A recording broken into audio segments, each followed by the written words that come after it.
Episode number 282, Be Known for Something with Mark MacDonald, Part 1. Let's do it. This is the definitive podcast for helping you plan, create, and execute dynamic worship experiences at your church. Useful, practical content in the areas of production, worship, communications, first impressions, and more. This is Making Sunday Happen. Well, hey guys, this is Making Sunday Happen, the definitive podcast for those who plan, create, and execute worship experiences. This week, I'm talking with another leading voice in the branding and church communications space. Mark MacDonald will be on the podcast today. Mark is the author of Be Known for Something, and I learned a ton from Mark about making sure that you have a consistent thread at your church or ministry that runs through your whole organization, and it speaks to your audience, and it's not just internal speak or internal jargon. I really read through Mark's whole book to prep for my time with Mark. I mined a lot of gold. There's a lot of it. He covers a lot of ground in his book, and we're going to walk through a lot of the major points from the book this week and next week on the show.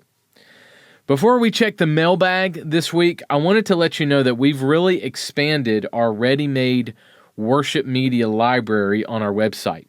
We've moved from 4 product lines to 9 product lines. So you can choose from countdowns, series boxes, service packs, motion backgrounds, title graphics, social media content, and more. A lot of that content was packaged together in a service pack or in a series in a box. We've taken that content out of those products and are now selling them individually as well as influxing the library with a lot of new, brand new content as well. So we have really enhanced the site also to give you a great experience finding media and training content for your church. So I would love for you to check it out, 1230.media. Our prayer is to help you transform your worship experience, all experiences and events at your church. We do that through media content and training. So 1230.media. You can also pull down a chunk of free media for you to try. We've loaded up the site with 2 products from each product line that you can download absolutely free to test our content out. That's 1230.media. Then just click free media under the ready-made drop down to find all of that stuff. All right, let's jump into the mailbag. Here we go. All right, we got a question in this week from Jonathan Stevens from our Making Sunday Happen Facebook group.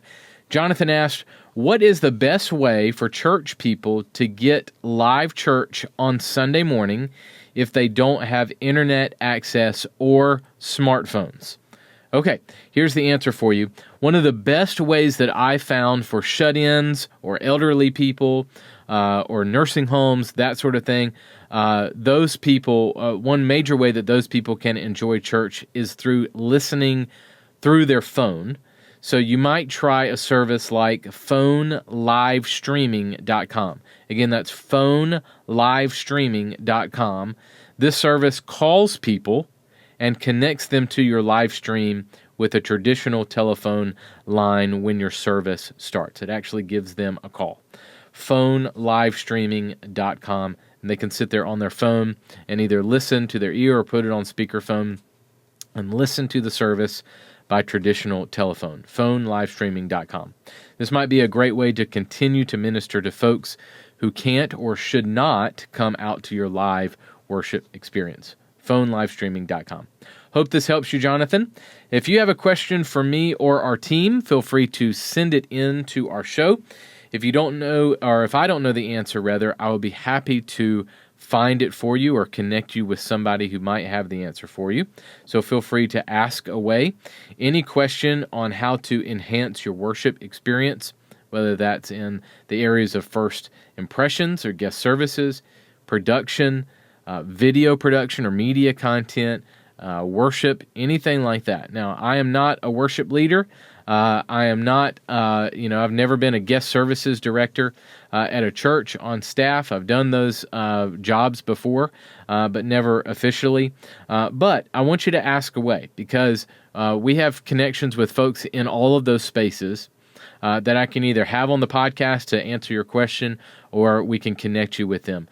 So if we don't know the answer, we're happy to try to connect you with somebody who might have an answer. So ask away.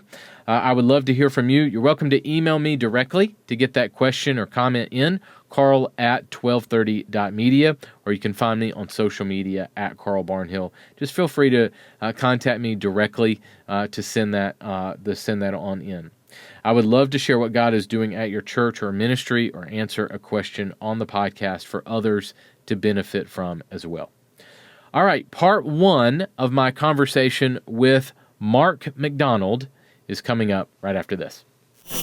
Hey guys, I wanted to take a quick minute to tell you about my brand new book that I co-wrote with my friend Luke McElroy from SALT Conferences. Several years ago, I put together a production dictionary for folks that served inside the church media and production space. Well, Luke and I expanded that idea and have added several hundred new terms and definitions. So this new edition is over 600 terms in an easy-to-reference dictionary for those who serve in the production, creative, and technical areas of live environments, filmmaking, worship experiences, and more. It also includes a connector guide with over 40 unique connectors categorized by type. You can pick up a copy today in our bookstore at 1230.media/books. That's 1230.media/books. Hey guys, today I welcome Mark MacDonald. Mark has over 30 years of experience as a former senior creative director of a large Canadian ad agency. He's been a director of communications, a Bible teacher, and now the president of his own church branding agency. He's the author of Be Known for Something, which we'll dive into very deeply today. Mark, welcome, man. Thanks so much for hanging out. You know, it's so great. We've connected a little bit over the last few weeks, and I love it. And thank you so much for having me on the show. Yeah, well, we've been at this for 5 or 6 years on the podcast, and it's funny because all the conferences, me and you, our headshots are in the same place, but we haven't really connected personally until recently. So I'm excited to finally actually cross paths with you.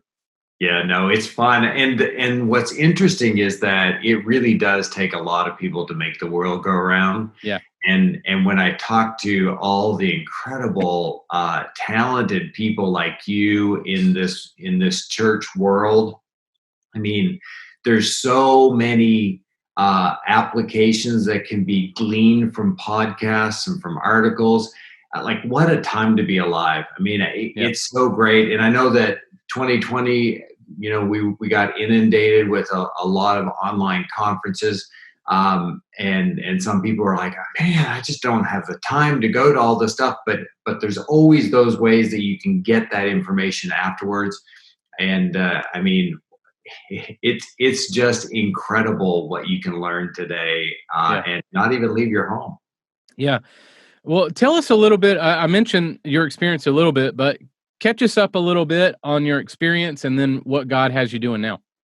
Well, yeah, you kind of summed it up. I mean, it's hard to believe, but it's been 34, almost 35 years working in communications. Kind of worked my way up through the top of an ad agency in Canada. I'm a graphic designer by trade, so I'm very let's see. I like the visual, and I like to try to figure out, so what does it mean to be creative in the church? And then really focusing in on the branding of the church, or the rebranding of the church. And there's a lot of churches, local churches, small C church, that needs to rebrand. But ultimately, I think that the big C church needs to rebrand. And so what I would like to do is just to work with as many churches as possible, speak at conferences. And that's really what this past year, I haven't traveled very much, but I have also not even had a cold all year. So Oh, good. that's really good. But ultimately, I've written a bunch of articles, communication articles. I think I just finished my a little over 800 magazine article.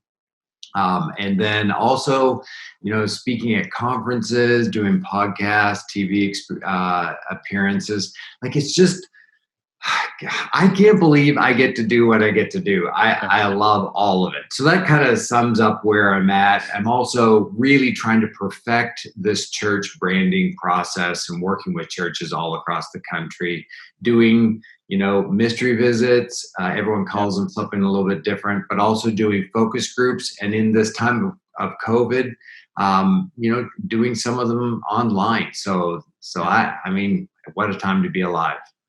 Well, I love what you're up to, and you sent me your book as a preparation for our time together today, and man, I just loved diving into it. Product placement.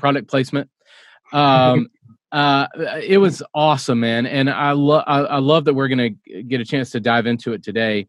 But it's all about the church being known for something and branding yourself in a way that is not about you. It's about reaching the community and being known for uh, being known for something and branding yourself in a way that people want to be attracted to you and learn about Jesus ultimately. But get us started here. Tell us how the book. I mean, I'm sure the book is all of your experiences in branding and church world and all that. Tell me how the book came about and why you chose to write it, and a little bit of overview on it. Man, and if you could go back and talk to some of my English teachers and even suggest that I might have written a book, they would still be laughing. I can't believe, like, way back when, the first time that a church conference called me and said, "Hey, would you mind speaking about this new thing called social media?" And then I was honing in on websites and really talking about them. As it kind of grew, everybody kept saying, I like your teaching style. You're really practical, and I had such a big experience in the non-church world, in the secular advertising world, and what I wanted to do is say, okay, they've done it for so many years over here a certain way, and the church doesn't do it that way. So maybe we should be actually paying attention a little bit to what's going on there. And as I've been writing articles and talking to a lot of people, people asked, "So when are you going to write a book?" And I talked to several publishers, ended up with a great publisher. I wrote the book over a 1 year period. It was the biggest daunting task that I've ever done. Writing short form articles, usually I'm writing towards the 500 words mark. And then when I started thinking, okay, so how do I do this in long form? But, God's really blessed the book. A lot of people just want to figure out, so what are we actually known for, and what should we be known for? And it became an Amazon bestseller. That's awesome, man. Well, the premise of the on the outset of the book is that the church isn't known for something, that there should be a thread of communication that really unites our ministries and gives us a strategy to reach our community. So set up that premise for us, and let's start getting into the meat content of the book. Well, it's interesting because what we've already talked about. There's a lot of stuff going on. There's a lot of opportunities happening, and everybody wants to have a very loud voice. So that loud voice that everyone's saying outside of the church has created a huge amount of marketing noise. Inside the church, do I even need to bring up the fact that there is an awful lot of marketing noise. There's a lot of ministries in everyone's church that just wants to have that loudest voice. And the problem is because of all of this noise, people don't know how to make choices today. And the only way that they can make choices, because there's just too many options, is pretty much whoever rises to the top and has the loudest voice. It's like, yeah, you know what? I need that, so I'm going to go with that. So if you're not known for something, if you're just known as a church, you're going to fall into this big pool of noise called church. And so when somebody decides, well, what church should I go to? They're going to go to the pretty much the largest church in your community, or the one thing that that has risen to the top in their focus of their brand, so that somebody says, you know what, that's what I want. And what I would like to do is to be able to get churches to become known for something unexpected, so that the community would actually start paying attention to the church for something that we have to offer. And the best thread, that one thing that you should be known for, oftentimes is something that the community might say, I didn't expect to get that from a church, but that's what I need. And that's where the magic of a brand happens. Tell me about some of the stats of church decline. You've researched this and you've looked that obviously the last few years, like one thing I was reading in your book, 4,000 churches close every year, 3,500 people leave the church every single day. Tell me your thoughts on church decline. Well, and even coming through 2020 and watching decline happen, like these are pre-COVID numbers. And I think that like a lot of our communities are going to wake up in 2021 and we're going to say, wasn't there a business there? And like businesses are just closing their doors, small businesses. Churches, the one thing that COVID has done is it's accelerated a lot of things. And if somebody was considering not necessarily attending all the time for a church, COVID has helped them make that decision. And it's gotten people accelerated to the point where they now understand what it means to have their Sundays back. And what grieved me a lot was at the beginning of COVID, a lot of churches were like, oh my goodness, finally we have online services. It's going to be so easy for you to sit at home and do nothing except for just sit and watch the online service. And in fact, you don't even have to get out of bed. You can watch church from your bed. And like they made everything so incredibly easy for you to adopt the online service. And then I kept saying to pastors, it's like, okay, eventually you're going to have to ask them to come back. So if you set it up as, oh my goodness, why on earth would you ever want to sit in our pews again? Well, they might not want to sit in your pews again. And this is all a big concern. So COVID has changed everything. But ultimately, I love demographics, mainly because I want to get into the minds of the audience. And effective communication rises and falls on how well you know your audience. If you don't know your audience, you can't talk to them, or you can talk to them and they'll just ignore you. Mm-hmm. And that's where I find the church is today. Most of our communities, you can almost divide it into a third, a third, a third. A third of the people don't have any connection to any church, nor do they want to. Another third have possibly a connection to a church, but they just choose not to go to a church. And then the other third who kind of, they've had a connection to a church in the past and they regularly attend. And Carl, you and I both know what that means. 1 out of 4 Sundays, maybe. Yeah, exactly. 1 or 2 times a month. Or the Creasters, the Christmas and Easter people, mm-hmm. You have 1/3 of your community who regularly attends church. But the problem with them is they don't really understand why they go to church. And that's why we end up with a lot of people drifting from one church to another because it's we tried that one for a while, so we'll try another one for a while. And therein lies the problem, is that if you're just known as a church, you're only going to talk to about a third of your community. So so we just need to figure out, who are the people in your neighborhood. Do you want to sing that for me? Just No, I'm good.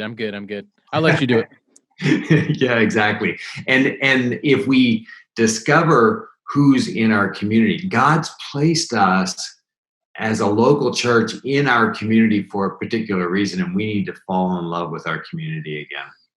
So how do we turn that tide? You mentioned, pastors don't get to don't tell them they can be too comfortable staying at home because they might not come back. So how do we turn that tide as a whole? What do you think it looks like?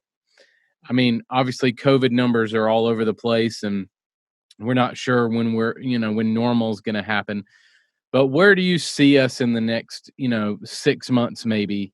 Let's say COVID dies down a little bit. How are we turning that tide and bringing them back to church and deal with this problem of church closings, people leaving the church every day?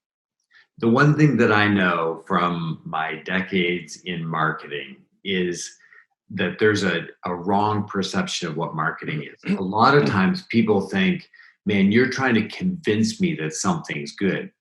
Well, that's not the case at all. In fact, what good marketing is actually confirming in your mind what you're receiving and giving you words of why you enjoy it. So what we need to do is we need to figure out, so what is it that can rise to the surface so that the average person who attends your church would say, wow, that is why I go, and hearing it over and over again. So, that should have been done before COVID, but right now during COVID, there's a lot of churches, and I do a lot of mystery visits, and I great preaching of the word, but there's no actual controlled focus on the words of why you attend.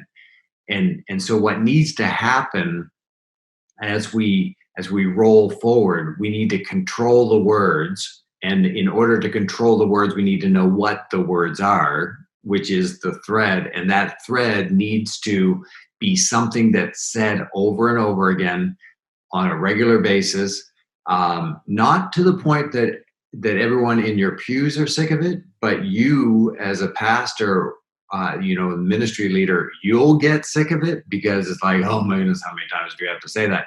Mm-hmm. But if people are only coming 1 to 2 times a month, I mean, we're talking to people 12 to 15 times a year. So if that's the case, we have to remind them a whole lot more than we, people that are actually working in the ministry. Right. So as we move forward, we need to figure out what is the beneficial language that we need to reinforce on a regular basis so that people will say, you know what, I've missed that over the last year and I want to come back for it. So on that, people are making a choice. So let's circle back to that for a second. So you write in your book that people want choices to solve something. Walk that out for me. Yeah. So if, as we go about our days, we have needs or concerns or goals. And so those 3 things, we're oftentimes just seeking solutions for the needs and concerns or a path to the goals. So if I say, man, all I need for our church is a good video company. Well, like you get it into your mind and you think, oh, I got to get it. It's on my to-do list. It's like, it's just top of mind. And so you're out there searching and looking all the time.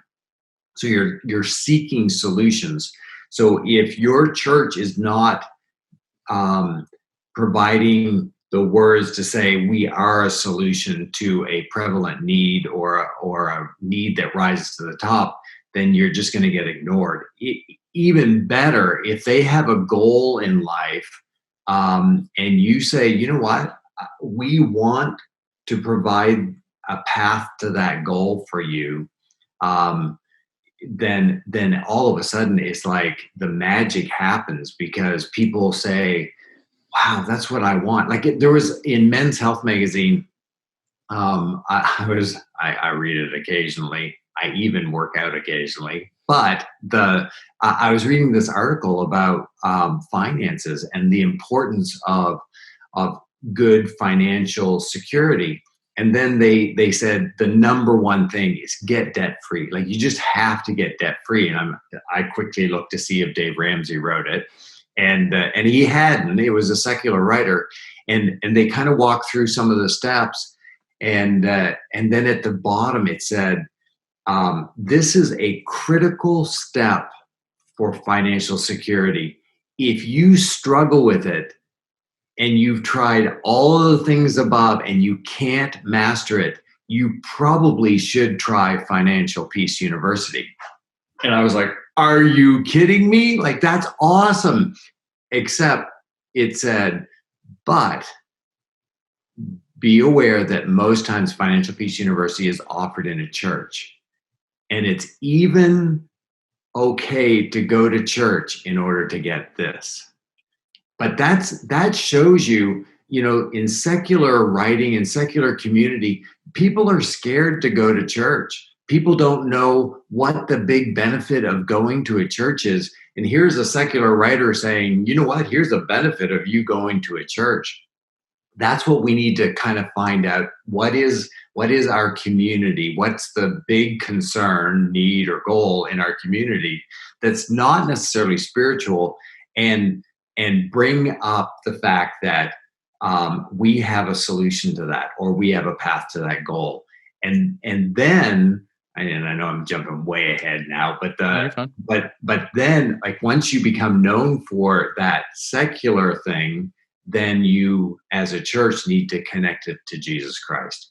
And it's the gospel. Like, we know what's the biggest solution to the needs and concerns in our communities is Jesus Christ. We really probably don't totally believe that, or else that's like a big rabbit trail. But I mean, we need to make sure that we take them to Jesus. But if you bring up Jesus too fast, it will actually make them ignore you faster. So if you love them the way that Jesus told you to be known for love as a disciple of Jesus Christ, well, once we are known for love, which is actually helping them in their current need, then we move on to a spiritual need. So to that, in order to, so you're talking about hitting their felt need, but and their perception of us. So your secular writer that you mentioned, the perception is you can go to a church to do this. Be aware you're going to go to, like, the perception is kind of interesting. So talk to me about how people's perception is your brand, and how people perceive you is the actual reality of what's going on, not necessarily your internal language. Yeah, perception is reality. So if I'm talking to somebody and they're convinced of something because of something that's happened in the past, it's awfully hard for me to convince them something different. I mean, I'll just jump onto Twitter and see how that works, or look at the last political, environment. It's hard to convince somebody of something different. The only way you can do that is for them to experience it themselves or hear it on a regular basis. So what we need to do is, the average person in our community thinks about church in a particular way. And I find it fascinating what I was just talking about. I mean, the disciples, Judas had just betrayed Jesus. He flees the room, and then, like, you can imagine the awkwardness of, okay, so what's next on the agenda? And then it's like, then the disciples say, okay, well, it seems like something big's going to happen here. Jesus, if we are going to be your followers, what will we be known for? Which is a little variation on the actual translation. But Jesus said, oh, well, they'll know you're my disciples if you have love one towards another. So we're supposed to be known for love. So what is the perception of the church? Oh my goodness, they just love everybody. Well, you go out and you talk to people in the community today, that is not the perception of the church. In fact, the number one perception of the church in the non-church world is what we're against. And that's why we need to be known for something. We have to overcome the perception of negativity of all the things that, you can come to our church and we're going to tell you everything that's wrong with your life. And we're going to tell you all the things that the Bible says is not good. They're called sins and you are a sinner, that type of stuff. That's what their perception is. When I talk to the people and I get to do focus groups for churches where I'm talking to community members, the one thing that I hear, when we do a group of the unchurched, I oftentimes hear, yeah, I'd like to come to this church, except that I'm sure that a lightning bolt would come right through the ceiling. I think we've all heard that. And it's that perception of I'm wildly broken and the church is where God exists and he's going to condemn me for all of my brokenness. And so we've got to figure out how do we switch that around to say, hey, we're a church of broken people who have found a better way and we'd like to bring you along with us. How do we know people's perception of our church? Like how can I gauge or analyze that? I can get on Twitter and see, how people feel of Christians in general, but how do I know what people think of my church and my community? Well, and that's where it sounds absolutely ridiculously easy, but you got to talk to them. And I'm amazed. So, there's a tension that happens in communications today with the church is that effective communication rises and falls on how well you know your audience. Well, immediately, most pastors and most ministry leaders think, oh, our audience, and that's the congregation. Well, no, the problem is that you have this tension point of that you have two audiences. You have an internal audience and external audience, internal congregation, external community. Your congregation is a subset of your community. And so we need to figure out how do we talk to our internal audience, but how do we also talk to our external audience? And the best way to do that is through focus groups. That can be done with the church, through the church, with a church leader. And this is going to sound like it's a sales tool, but it really is easier to use an outsider to do that. I've done like a lot of focus groups, and in doing focus groups, the number one thing in my toolbox is that I pull out right at the very beginning, I don't go to this church, and you'll notice that there's no leadership here from the church. So you can say whatever you want. I really don't. I don't really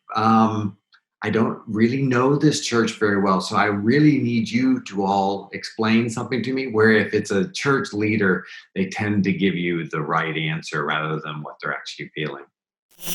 The show notes for this episode are available now at makingsundayhappen.com. Well, hey guys, thanks for checking out the show this week. Next week, we're going to continue our conversation with Mark MacDonald. We're going to talk more about what should be in your thread. We'll talk about the meaning of the words be known for something. And we'll also talk about the benefits of being known for something and more. So part 2 of our series with Mark MacDonald will be next week. Also, in 2 weeks on the show, we'll start a series that will blow you away. I'll be talking with Savannah Kimberlin from Barna. And in my research for prepping my interview with Savannah, the stats that Barna has researched and published for the state of the church is scary, insightful, and really, really informative. So you're not going to want to miss that series coming up in 2 weeks. Savannah is Barna's Director of Published Research, so we'll be walking through some of the top findings from Barna, showing real stats on church online, church attendance, attention spans, millennials, all kinds of stuff. I just recorded that interview today. It is amazing, and you are going to want to be here for those 2 weeks of the show. It's going to be some of my favorites for the year. Very, very informative, and really gives us a picture of where the church is and also where we're going and how to reach our people, both with physical worship experiences and digitally. So you want to be here for that. Savannah Kimberlin from Barna will be on the show in 2 weeks. All right, thank you guys so much for hanging out. Go out there and create some incredible worship experiences this weekend. I'll catch you next week. Making Sunday Happen is a production of the ministry of 1230 Media. For show notes, archive episodes, and more free resources for your church, visit MakingSundayHappen.com.